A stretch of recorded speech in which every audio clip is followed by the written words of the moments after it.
ला यसि देखौली कस्तो छ देखौली कस्तो छ अँधेरीले झुकियौ जस्तो छ रैया चाँदीको भुल्छे भन्ने ला होला फलकार पानी मिठो हुन्छ र पकार रैया चाँदीको रैया चाँदीको रैया चाँदीको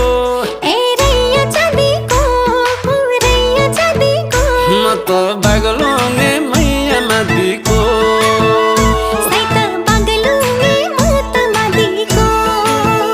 म त बागलुङे मैया मादिको